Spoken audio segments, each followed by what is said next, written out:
민수기 20장 우리 2절에서 13절까지 말씀, 우리 하나님 말씀을 같이 한번 봉독하도록 하겠습니다. 민수기 20장 2절부터 우리 5절까지 말씀 제가 봉독합니다. 회중이 물이 없으므로 모세와 아론에게로 모여드니라. 백성이 모세와 다투어 말하여 이르되 우리 형제들이 여호와 앞에서 죽을 때에 우리도 죽었더라면 좋을 뻔하였도다. 너희가 어찌하여 여호와의 회중을 이 광야로 인도하여 우리와 우리 짐승이 다 여기서 죽게 하느냐? 너희가 어찌하여 우리를 애굽에서 나오게 하여 이 나쁜 곳으로 인도하였느냐? 이곳에는 파종할 곳이 없고 무화과도 없고 포도도 없고 석류도 먹고 마실 물도 없도다. 아멘. 자, 여기까지 먼저 살펴보겠습니다. 여러분, 민수기 20장은 이제 19장 이전과는 시대가 다릅니다. 바로 이어지는 시대가 아니라는 거죠. 이전에 불평한 시대는 이제 출애굽 처음 막 나왔던 그 세대입니다.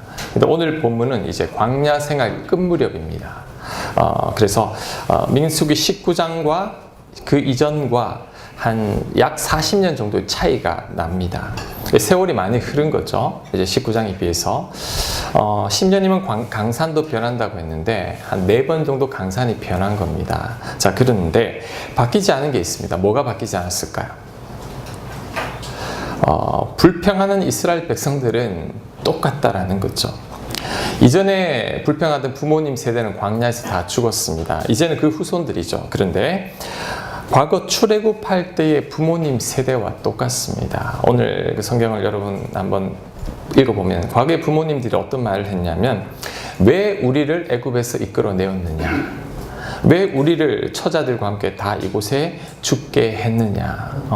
먹을 것도 없는 이곳에. 근데 오늘 성경을 봐도 왜 우리를 이곳에 이끌어냈느냐? 차라리 선배들이 죽을 때 우리도 다 죽었더라면. 자, 여러분 어떤 생각이 듭니까? 40년이 지났는데 바뀐 게 없죠. 너무 허탈합니다. 여전합니다. 자, 여기서 주는 교훈이 있죠. 신앙교육은 어렸을 때부터 제대로 해야 됩니다. 지금 이스라엘 백성들, 지금 살아있는 사람들은 출애굽할 당시 20세 미만이었습니다. 그 이상은 다 죽었죠. 그래서 지금 40년 정도 지났으니까 60세 이상은 딱 4명밖에 없습니다. 모세, 아론, 여호수아와 갈렙. 그 이전 세대는 이제 제일 나이가 많은 사람도 한 50대 정도죠. 자, 그런데 이들은 원망하고 불평하는 모습 그대로입니다. 왜 그럴까요? 왜 이럴까 제가 묵상을 해봤습니다. 자, 그들은 이제 부모님 세대에 불신앙하고 불평하고 원망하던 모습을 그대로 보았기 때문에 이들은 여전히 바뀌지 않는다라는 거죠. 여러분, 나이가 들어버리면 제대로 신앙교육하기가 힘듭니다. 20대가 되면 늦은 감이 있죠. 정말 20대 지나서는 정말 특별한 어떤 경험이나 또 고난이나 아픔을 겪지 않으면 하나님께로 잘 나오지 않는다라는 거죠. 그래서 어렸을 때부터 철저히 믿음을 아이들에게 가르쳐야 합니다. 특히 부모님이 말로서가 아닌 삶으로 가르쳐요. 삶으로. 기도하는 모습을 보고 자란 아이들은 나중에 이제 어른이 되어서 힘든 일을 만나면 반드시 기도하게 되어 있습니다. 저희 어머니 늘 기도하셨어요. 제가 집에 들어오는 시간이 우리 어머니 기도를 그치는 시간이었습니다. 1시에 들어오면 1시까지 소파에서 기도하고 있고 2시에 들어오면 2시까지, 3시에 들어오면 3시까지. 협박이죠, 그 아들한테. 그러니까 나중에 제가 어려운 일을 딱 만나니까 기도하면 될까? 스스로 교회를 찾아갔습니다. 누가 전도한 것도 아닌데. 말씀 보는 모습을 늘 본 자녀들은 저기 뭔가가 있나 보다 보게 되어 있습니다. 성경 말씀에 순종하기 위해서 절대 타협하지 않는 부모님, 자, 경제적으로 손해를 봐도 철저히 말씀대로 살고 주의를 지키고 믿음을 지키는 모습을 자녀들이 보면 몸에 새겨집니다. 그대로 따라하게 되어 있다라는 거죠. 그래서 저는 이렇게 생각합니다. 아니, 확신합니다. 자녀들이 예수님만 제대로 만난다면, 정확한 믿음만 가진다면 이제 더 이상 자녀에 대해 인생에 걱정하지 않아도 됩니다. 왜? 그 자녀가 힘들면 결국은 하나님 찾게 되어 있습니다. 그래서 하나님 도움을 받게 되어 있다라는 거죠. 그러면 그 아이의 미래는 걱정하지 않아도 됩니다. 하나님이 다 길러주시기 때문입니다. 지난주와 이제 오늘 본문을 제가 쭉 묵상하다가 왜 이럴까? 왜 이렇게 불평할까라고 생각하는데, 우리 상담학에서 말하는 우리 자기 위로 기능과 자기 비난 기능이 있습니다. 그 두 용어가 제가 떠올랐습니다. 자기 위로 기능이 뭐냐면 말 그대로 스스로 위로할 수 있는 능력입니다. 스스로를 위로하고 격려해서 회복하는 것이 자기 위로 기능이고, 자기 비난 기능이 뭐냐면 스스로를 비난하는 기능입니다. 너 왜 그거밖에 못해? 넌 왜 그 정도밖에 안 돼? 자, 그런데 이 자기 위로 기능은 어렸을 때 적극적인 지지와 격려를 경험한 아이들이 뛰어나다고 합니다. 어른이 되어서도. 그래서 어떤 사건을 만날 때 이 어렸을 때부터 적극적인 지지와 격려를 경험한 아이들은 어른이 되어서도 자신감이 있습니다. 절대 좌절하지 않습니다. 어려운 상황 속에도 절망하지 않고 자아도 건강합니다. 왜냐하면 충분한 위로와 격려 속에 자랐기 때문이죠. 그래서 어려움을 헤쳐나갈 능력도 크다고 합니다. 하지만 반대로 어릴 때부터 부모님으로부터 충분한 사랑과 위로를 받지 못했다면 이제 컸을 때 자기 비난 기능이 높아진다고 합니다. 예를 들면, 자, 아이가 친구한테 맞고 집에 울면서 들어왔습니다. 자, 부모님으로부터 적극적인 지지와 격려를, 위로를 경험한 아이들은 자, 어른이 되어서도 잘 잊어버리는데, 맞고 울면서 엄마한테 왔는데 엄마한테 들은 소리는 바보같이 맨날 맞고 다니고, 남자애가 왜 그 모양이야, 시끄러, 때리고 와, 이렇게 너 때문에 속상해 죽겠어, 이런 비난 소리를 늘 들은 아이들은 자, 위로가 필요해서 엄마를 찾았는데 엄마로부터 또 혼이 난 거예요. 자, 이런 경험들이 자꾸 쌓이다 보면 자, 그도 부모님처럼 비난하는 기능이 높아진다고 합니다. 그리고 내면으로부터 끊임없이 소리가 들립니다. 비난의 소리가. 그리고 절망적이고 부정적인 생각들이 이런 분들을 가득하다고 합니다. 그래서 이런 분들이 잘못된 상상을 많이 합니다. 어떤 것? 내 잘못이야. 누가 미워. 원망하는 것들. 전부 부정적인 생각들이 가득하다라는 거죠. 그리고 아무런 근거 없이 내 생각만으로 뭔가를 지어내고 그것을 사실인 양 믿어버린다라는 거죠. 이스라엘 백성들은 자기 비난 기능이 굉장히 발달한 민족입니다. 왜 그럴까요? 그들은 400년간 노예 생활을 했습니다. 늘 열심히 일하지 않는다고 책망과 비난을 들었죠. 여러분, 노예 생활하다 보면 자존감이 낮습니다.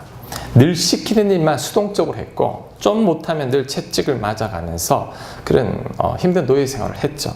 그러니 자기 비난 기능이 발달할 수밖에 없죠. 그래서 이들은 늘 불판과 원명이 입에 배어 있고 누군가를 비난합니다. 그리고 말도 안 되는 생각을 사실인 양 믿고 불평하기 시작합니다.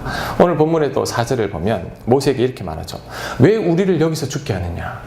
모세가 죽게 했습니까? 아니죠.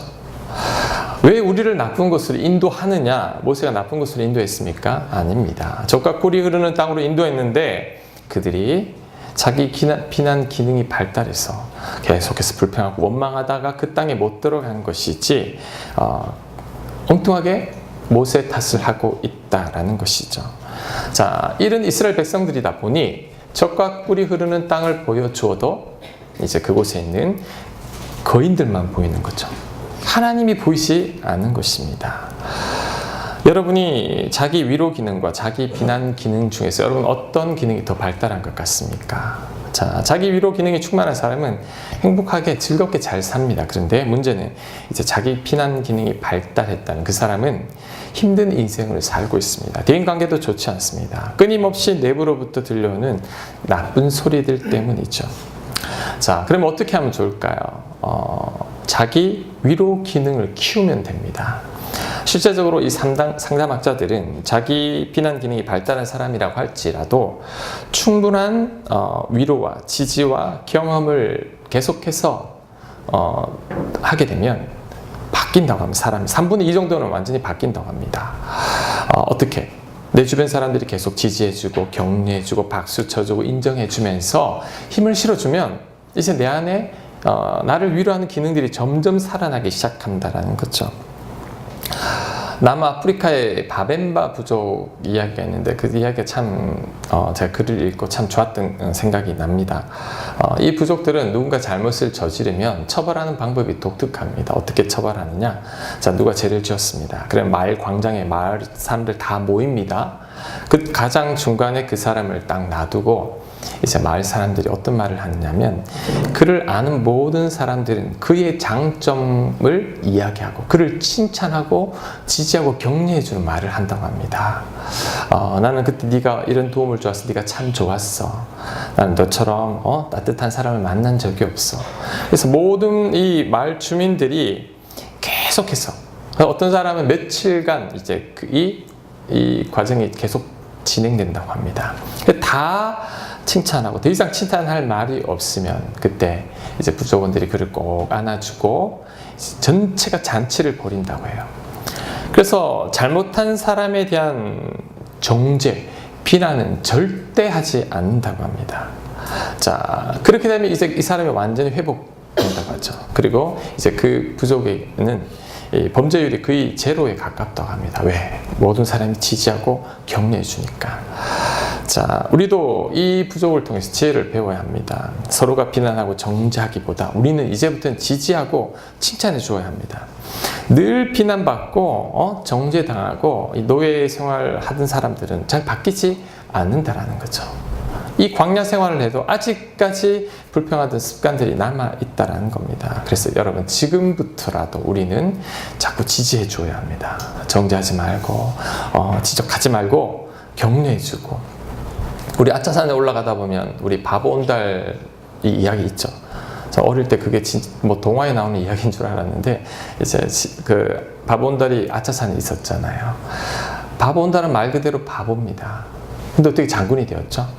아내가 지지해주고 격려해주고 우리 남편 최고라고 늘 이야기해주니 그 바보가 장군이 된 거죠. 그래서 여러분 특별히 우리 배우자끼리 지지해주고 격려해 주어야 합니다. 자녀들에게도 지지하고 격려해 주어야 합니다. 지금까지는 자 옳고 그름만 정확하게 가르치면 되는 걸로 생각했지만 그게 아닙니다. 아이들에겐 선과 악만 제대로 가르쳐 주면 돼요. 그 외의 것들은 믿어주고 지지고 격려해 줄 때 자 그들이 정말 바르고 건강하게 자란다라는 거죠. 가족이니까 너무 쉬우니까 특별히 가까운 사람들에게 우리가 함부로 말을 많이 합니다. 그러지 말고 이제부터는 자꾸 지지해주고 격려해주고 용기를 줄 때 그때 어른이 되어서도 우리 자녀들이 이 자기 위로 기능이 발달해서 스스로 힘을 내는 겁니다. 그리고 특별히 중요한 게 하나 있습니다. 그것이 뭐냐면 여러분 스스로에게 먼저 지지를 보내야 합니다. 여러분 저를 한번 보십시오. 중요합니다. 모든 비난의 시작은 여러분에게서 시작됩니다. 내가 나를 비난하지 않는다면 그 어느 누구의 비난도 내 귀에 들어오지 않습니다. 내가 나를 비난하기에 다른 사람의 비난의 소리가 내 귀에 들어오는 것입니다. 그래서 자기 비난 기능이 커지면 우울증을 겪습니다. 난 왜 이럴까? 더 심해지면 자살까지 합니다. 여러분 자살도 누가 상처 주는 말을 해서 그 말 때문에 괴로워 자살하는 게 아닙니다. 이제 그 말을 자기가 해석하는 거죠. 스스로 해석해서 그래 나는 이런 사람이야. 나는 살 가치가 없어. 나 같은 사람 살아서 뭐해? 결국은 내 내면의 소리를 듣고 나쁜 선택을 하는 거지. 결코 다른 사람들의 말이 아니라는 거죠. 그래서 남들이 뭐라고 해도 내 스스로 위로할 수 있는 능력이 뛰어나다면 이제 그 사람들의 말이 들어오지 않습니다. 난 그렇지 않아. 나는 괜찮아. 사람이야. 그러면서 바뀐다라는 거죠. 그래서 여러분 절대 스스로를 비난하지 마십시오. 성경 고린도전서 4장에 보면 스스로도 비난하지 말라고 합니다. 그래서 성경은 스스로도 비난하지 말고 정죄하지 말라고 합니다. 스스로 절대 평가하지 마시고 두 번째 여러분 누구를 비난하거나 정죄하거나 판단하지 마십시오. 두려워하지도 말고 염려도 하지 말고 자 특별히 정말 미워하거나 용서하지 못하는 마음들 이런 마음들은 생각들은 하나님이 주신 생각이 아닙니다. 디모데후서 1장 7절에 이런 말씀이 있습니다. 하나님 우리에게 주신 것은 두려워하는 마음이 아니라 두려워하는 것 이거 내가 하나님 주신 마음이 아니구나. 뿌리쳐야 합니다. 생각을 바꿔야 합니다. 그 다음 오직 능력이 뭐죠? 할 수 있다. 난 왜 이렇게 못해가 아니라 할 수 있다라는 마음이죠. 능력과 그 다음 사랑과 미움이 아닙니다. 미워하고 시기하고 질투하는 마음 하나님이 주신 마음이 아니죠. 뿌리치고 사랑해야 됩니다. 그 다음에 절제하는 마음이니 절제가 뭐죠? 참지 못하고 그냥 내 성격대로 해버리는 것. 이것을 절제하는 마음을 주는 것이 하나님이 주시는 마음입니다. 그래서 두려움은 몰아내고 할 수 있다는 능력, 사랑, 절제하는 마음. 이것이 바로 하나님이 주시는 마음이라는 거죠. 그래서 여러분 스스로를 먼저 지지하고 격려해 주어야 합니다. 여러분이 여러분을 무시하면 세상 사람들이 여러분을 다 무시합니다. 여러분이 여러분을 존중하면 세상 사람들이 아무리 여러분을 무시해도 그것이 내 귀에 거슬리지 않습니다. 결국 가장 나를 비난 많이 하는 사람은 납니다. 내가 나를 비난하는 것이 다른 어떤 사람도 나를 비난하지 않습니다. 그래서 서로를 잘 지지하고 격려해 주어야 합니다. 여러분 우리 옆에 분 손을 딱 잡고 이렇게 이야기 한번 해봤으면 좋겠어요. 잘했어. 자, 쑥스러운 거야. 잘했어. 괜찮아. 그럴 수도 있지. 다음엔 잘할 거야. 뭐 어때? 다른 사람들도 다 그래. 너만 못하는 게 아니야. 다른 사람들 더 못해. 이렇게. 여러분, 괜찮아라는 말이 얼마나 큰 힘이 있는지 모릅니다. 낙심해 있는 사람 손 붙들고 괜찮아. 그럴 수도 있지. 뭐 그까지 그래. 난 너보다 더 심해. 이렇게 자꾸 칭찬해주고 지지고 격려해주면 이게 위로 기능이 살아납니다. 그때 내 속에서 나쁜 소리가 들리지 않아요. 점점 좋은 소리가 들리기 시작하고 그때 내 삶이 바뀌기 시작합니다. 그럴 때 이 가난한 사람들이 거인들로 안 보입니다. 여호수아와 갈렙은 이 자기 위로 기능이 충만한 사람들이죠. 그들의 눈에는 먹이라 바보로 보입니다. 비난 기능이 강한 사람은 거인이야. 어떻게 할 수가 없어. 이렇게 되지만 자, 내가 나를 존중하고 내가 바뀌면 이제 그런 것들이 사라지기 시작한다는 거죠. 자, 그리고 정말 중요한 게 하나 있습니다. 자기 위로 기능을 회복하기 위한 가장 좋은 방법은 십자가를 계속 묵상하는 것입니다. 왜냐하면 나를 향한 전폭적인 지지가 이 십자가에 담겨 있습니다. 제가 처음 예수님 믿었을 때 어떤 분이 이런 간증하는 것을 들었어요. 그분이 이런 말을 합니다. 이 세상에, 자, 여러분이라면 어떤지 한번 생각해 보십시오. 이 세상에 본인 혼자만 있다면, 이 세상에 사람이라고 자기 한 명밖에 없다면 예수님이 나를 위해 죽으셨을까? 그분이 이런 말을 하는 거예요. 그래도 예수님은 나를 위해 십자가에 못 박히실 것만 같다. 이렇게 말씀하는 거예요. 저는 그 말을 딱 들었을 때 설마 여러분 어때요? 이 세상에 여러분 한 명만 있으면 예수님 여러분을 위해 죽을 것 같아요? 죽으실 것 같아요? 자, 그래도 예수님 저를 위해 죽으실 것 같습니다. 손 한번 들어보시죠. 그래. 저는 그때는 안 믿겼어요. 아니, 무슨 예수님이 하나님의 아들이 나 같은 사람을 위해서 죽어. 전 인류를 구원하기 위해서 죽는다는 것은 이해는 가지만 나 같은 사람 한 명 위해서 죽지는 않을 거야. 말도 안 돼. 그런데 제가 이제 오래 신앙생활하면서 이제 믿어집니다. 이 세상에 나 혼자만 있다 할지라도 예수님이 인간의 몸으로 오셨을 거고 나 대신 그 고통받고 나 대신 죽었을 거라는 거 전 믿겨집니다. 왜? 그만큼 나를 사랑하니까. 하나님이 나를 너무너무 사랑해서 당신의 아들을 주실 만큼 나를 사랑한다. 그러니까 하나님의 전폭적인 지지와 격려를 받고 있는 거죠. 저도 원래는 자존감이 낮은 사람이었습니다. 내성적이고 나서지 못하고 제가 세상에서 제일 못하는 게 사람들 앞에서 말하는 거였어요. 근데 하나님이 지지하고 격려해 주니까 이제 용기가 생기고 자신감이 생기는 겁니다. 그래서 저는 이렇게 생각합니다. 여러분이 정말 이 세상에 나 혼자만 있다 할지라도 하나님은 여러분을 살리기 위해 아들을 주셨고 예수님 여러분을 위해서 십자가에 못 박히셨다라는 것, 그것이 정말 믿어진다면 여러분의 낮은 자존감이 회복되기 시작합니다. 내가 얼마나 귀한 사람인지를 깨닫게 됩니다. 자기 비난 더 이상 하지 않습니다. 나 같은 사람이 없는데 저 왕자병 걸려도 괜찮습니다. 자신감이 생기는 거죠. 왜? 나는 그만큼 가치 있는 존재니까. 그런 전폭적인 지지를 경험하게 되면 인생의 어떤 문제를 만나도 낙심하지 않습니다. 왜? 하나님이 나를 지켜주니까. 고난 가운데 넘어지지 않습니다. 왜? 예수님이 나를 도와주니까 자신감 있게 살아가게 되는 거죠. 그래서 여러분 십자가를 끊임없이 묵상하십시오. 날 위해 죽으신 예수님, 나를 위해 아들을 주신 하나님의 그 사랑을 생각하면, 이 십자가를 계속 생각하면 십자가를 생각만 해도 눈물이 나요. 너무너무 감사하고 감격해서. 그래서 매일매일 기도할 때마다 십자가 은혜를 묵상하고 나를 위해 아들을 주신 하나님, 나를 위해 죽으신 예수님을 늘 기억하고 마음에 새길 때 여러분 안에 자기 위로 기능이 막 살아납니다. 그때 여러분 인생도 바꿔집니다. 아시겠죠? 날마다 십자가 묵상하는 저와 여러분들 되시길 바랍니다. 자, 6절 말씀, 우리 민수기 20장 6절 말씀, 우리 한 절이니까 우리 같이 한번 읽겠습니다. 시작. 모세와 아론이 회중 앞을 떠나 회막문에 이르러 엎드리매 여호와의 영광이 그들에게 나타나며. 자, 백성들이 원망하고 불평하니까 모세와 아론이 어떻게 대처하죠? 또 엎드립니다. 회막문 앞에 엎드립니다. 여러분, 믿음의 사람과 불신의 사람은 여기서 차이가 납니다.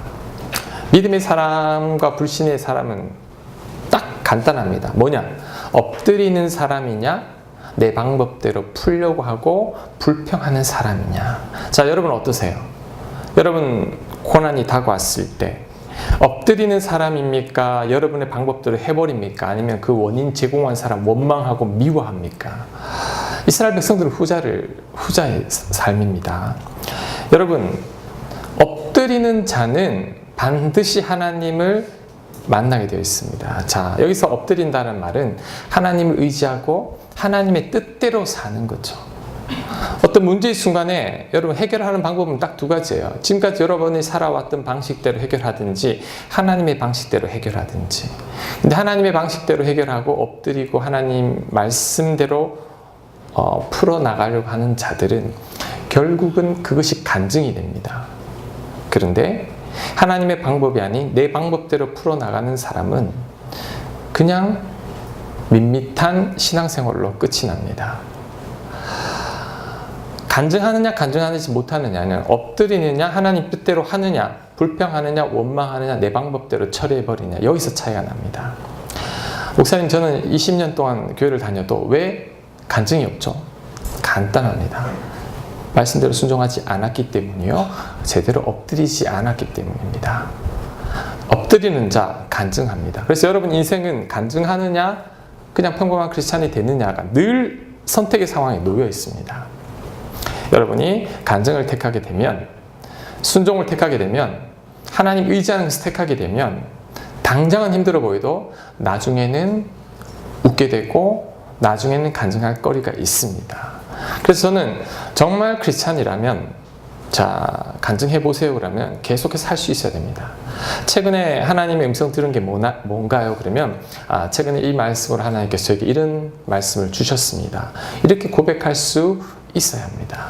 자, 시편 37편 이하에 이 둘 사이에서 갈등하다가 하나님의 뜻대로 말씀에 순종하면서 택한 사람이 나옵니다. 자, 이렇게 말합니다. 여호와 앞에 잠잠하고 참고 기다리라. 자기 길이 형통하며 악한 꾀를 이루는 자 때문에 불평하지 말지어다. 분을 그치고 노를 버리며 불평하지 말라. 오히려 악을 만들 뿐이라.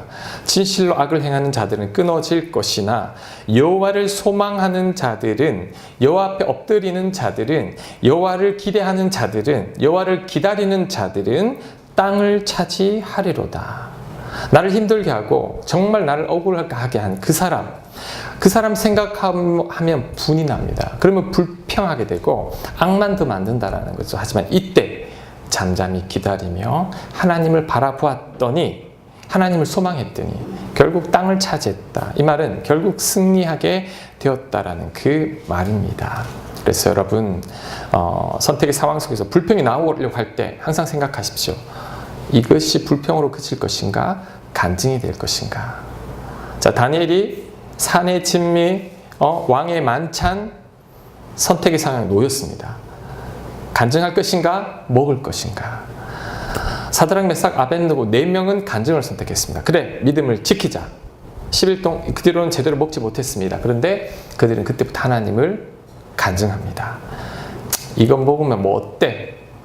후자를 택한 사람들은 사라져 버렸습니다. 자, 우상에게 절하면 죽는다.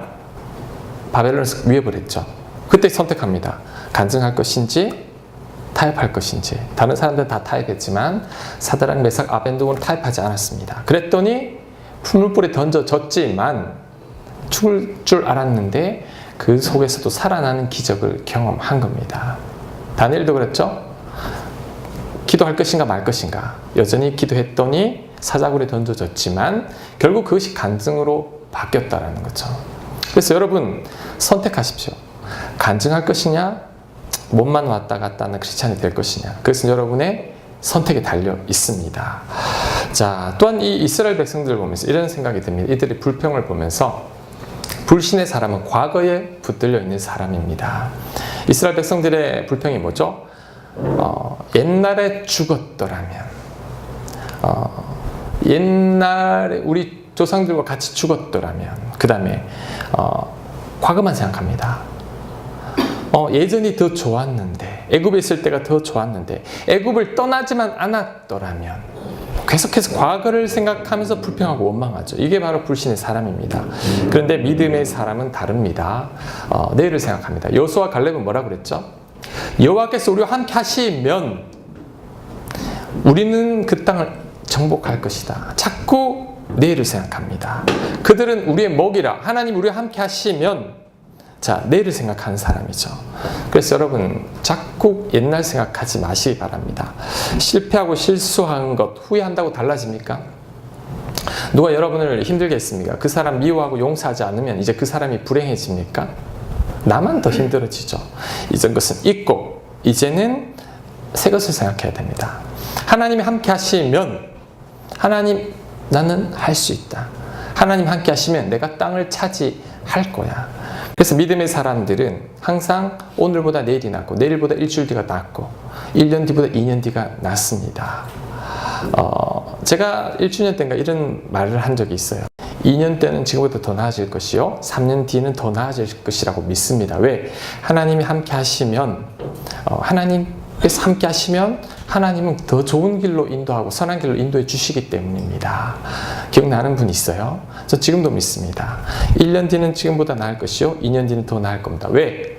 하나님이 우리와 함께 하시면 내 조건입니다. 하나님이 우리와 함께 한다면 앞으로는 더 낫다라는 거죠. 그래서 여러분들도 항상 지난 건 잊고 이제는 하나님이 우리와 함께 하시면 그들은 우리의 먹이라. 우리가 이 땅을 차지하리라. 이렇게 고백하는 것입니다. 이제 여러분 하나님께서 여러분과 함께 하심을 믿습니까? 그러면 이제 걱정하지 마십시오. 여러분 남은 인생은 지금보다 더 낫게 하나님께서 인도하실 겁니다. 자, 민수기 20장 7절 말씀 이하의 말씀 제가 있습니다. 우리 7절부터 우리 12절까지는 우리 교독하겠습니다. 여호와께서 모세에게 말씀하여 이르시되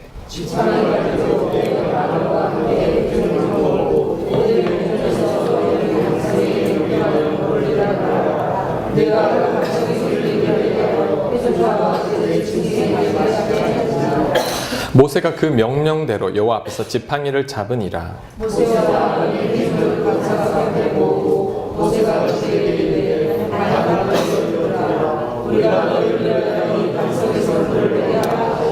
모세가 그의 손을 들어 그의 지팡이로 반석을 2번 치니 물이 많이 솟아나오므로 회중과 그들의 짐승이 마시니라.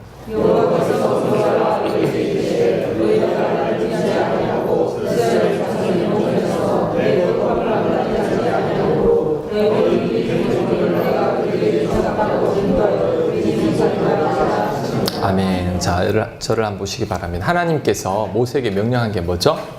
이 반석에게 물을 내라. 반석을 향하여 이제 하나님께서 물을 주시니 물을 내라 이 말을 하라고 했는데 모세는 어떻게 했죠? 우리가 너희들한테 물 주랴? 이렇게 화를 낸 거예요. 우리가 너희들한테 물 줘야지 직성이 풀려? 그러면서 이 지팡이를 그냥 그 반석에 2번 세게 내리친 거죠. 그러니까 모세가 화가 많이 났죠. 자, 그런데 하나님의 반응이 굉장히 뜻밖입니다. 하나님이 12절에 너희들이 믿음을 지키지 아니하고 내 앞에서 거룩함을 드러내지 않았으니 이제 너희들은 가나안 땅에 못 들어간다. 이렇게 말씀하십니다. 여러분, 하나님 좀 너무한 것 같지 않으세요? 40년간 얼마나 이 모세가 고생을 했는데 좀 혈기 좀 부렸다고 너무합니다 하나님. 제가 이런 생각이 들었습니다. 여러분 어떠세요? 그쵸? 여러분 모세 생각해 보세요. 제가 목회를 40년 했는데 성도님들이 40년 전과 지금이랑 전혀 달라지지 않았다면 목사도 힘 빠지잖아요. 모세도 힘 빠졌을 것 같아요. 특히 이 백성들이 반석 앞에서 무릎다고 대드는 모습은 40년 전의 모습이에요. 이 트라우마가 있어요. 거기에 대한. 근데 백성들이 40년이 지났는데 또 불평하니까 모세도 화가 날만 하잖아요. 예전에 우리 모세가 10계를 받아왔죠. 시내산에서. 근데 어떻게 했죠? 화가 난다고 던졌잖아요. 전 이게 더 나쁜 짓 같아요. 우리 구스 여인 이방 여인 아내를 취했죠? 이게 더 안 좋은 것 같은데 하나님은 왜 이렇게 냉혹하실까? 뭐 책들을 쭉 찾아보니 그래도 그 혈기를 부리면 안 된다 뭐 이렇게 나오는데 이제 저한테 명확하게 답을 주는 것 같지는 않았습니다. 그래서 이 성경을 꾸준히 묵상하다가 보니 이런 것 같습니다. 모세가 큰 실수를 하나 했습니다. 어떤 실수냐? 모세가 정말 충성되게 이스라엘 백성들을 인도했지만 그는 오늘 큰 실수를 범하는데 그것이 뭐냐 하면 이스라엘 백성들이 하나님만을 바라보게 하는 데는 실패했다라는 거죠. 정말 뛰어난 지도자지만 이 부분에 있어서는 그는 성공적인 리더가 못 되었다라는 거죠. 40년 전과 지금의 이스라엘 백성들을 보면 똑같습니다. 하나님께서 이 광야 40년 길을 걷게 하시는 이유가 있습니다. 분명한 이유가 있습니다. 그 이유가 무엇이냐? 하나님만 의지하고 하나님 말씀대로만 살게 하는 것 두 가지입니다. 하나님 의지하고 말씀대로 살게 하려고 이 광야 길을 걷게 했는데 40년이 지난 지금은 이 백성들은 어땠느냐? 하나님을 바라보지 않고 여전히 모세만 바라보고 있고 모세는 하나님이 물을 공급해 주는 것처럼 하지 않고 자기가 물을 공급해 주는 것처럼 하고 있다는 거죠. 그러니 이 이스라엘 백성들은 하나님보다 여전히 모세만 바라보고 있고 그 모세에게만 원망하고 있는 것입니다. 우리 신명기 8장 말씀 한번 찾아보겠습니다. 신명기 8장 우리 성경을 찾을게요. 신명기 8장 말씀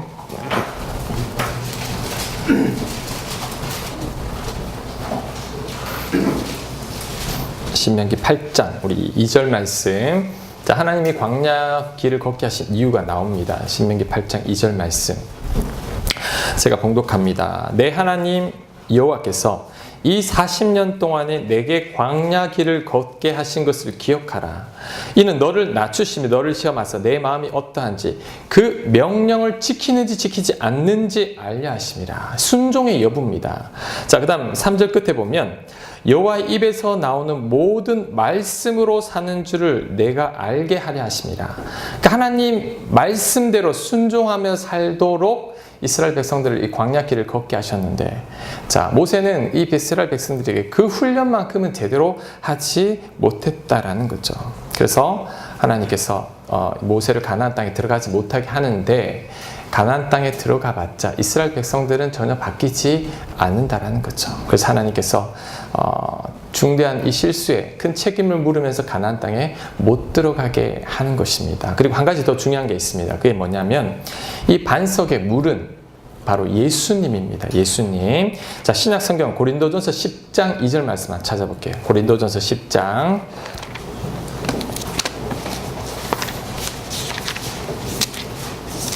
고린도전서 10장 성경책도 좀 찾으면 좋겠어요. 맨날 프린트본만 보내주니까 이 성경이 어디 있는지 잘 모를 수도 있을 것 같은데 찾았죠? 신약성경 274쪽인가요? 네. 고린도전서 10장 2절을 제가 읽겠습니다. 모세에게 속하여 다 구름과 바다에서 세례를 받고 홍해를 지나왔다는 겁니다. 다 같은 신령한 음식을 먹으며 다 같은 신령한 음료를 마셨으니 이 음식은 만나고 뒤에 신령한 음료는 반석에서 나오는 물을 의미합니다. 이는 그들을 따르는 신령한 반석으로부터 마셨으며 그 반석은 곧 그리스도시라. 그들을 따르는 신령한 반석으로부터 마셨으며 그 반석은 곧 그리스도시라. 뭐라고요? 하나님께서 이스라엘 백성들에게 만나와 물을 공급할 때 이유가 있습니다.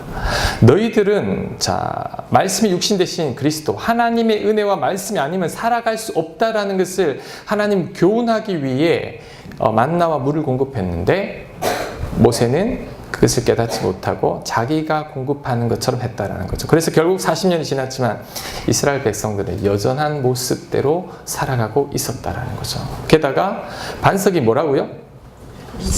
모세가 지금 어디를 막대로 2번 쳤죠? 예수님을 상징하는데 그 쾅쾅 2번이나 혈기를 부렸다는 겁니다. 그래서 하나님께서 그들을 모세를 이제 가나안 땅에 못 들어가게 한 거죠. 여러분, 이런 말이 있습니다. 가장 좋은 리더는 그 리더가 사라져도 그 공동체가 유지되는 것입니다. 리더가 바뀔 때 그가 이끈 공동체가 무너지면 그 리더는 좋지 않은 리더입니다.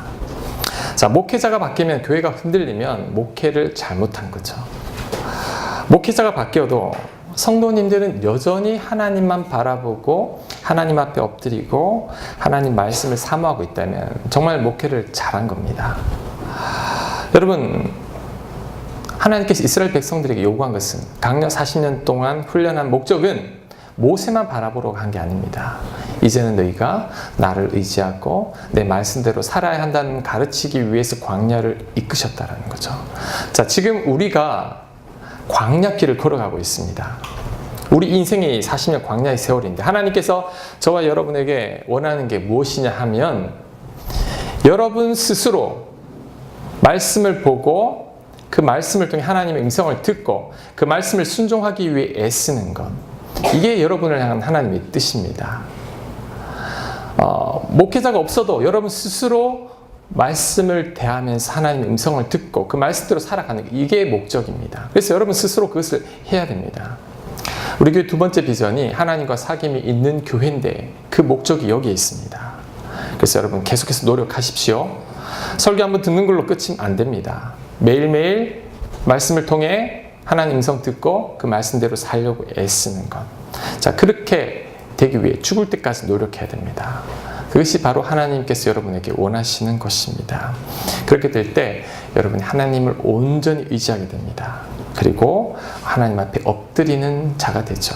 누가 도와주지 않아도 됩니다. 여러분 안에 성령님께서 여러분을 도와주실 것이기 때문입니다. 믿으세요? 네. 여러분만 그렇게 되면 또 된다고 해서 중요한 게 아닙니다. 이제 여러분의 자녀들에게도 스스로가 말씀을 보고 기도하는 훈련을 가르쳐 주어야 합니다. 그럴 때 우리가 하나님 곁을 떠나지 않는 주의 백성들이 되는 것입니다. 하나님께서 우리를 향한 이 뜻을 깨닫고 이제는 날마다 하나님 의지하고 말씀에 순종하며 살아가는 저와 여러분들 되시길 간절히 바랍니다. 우리 다 함께 일어나서 우리 주간의 안에 내가 주 안에 우리 찬양하고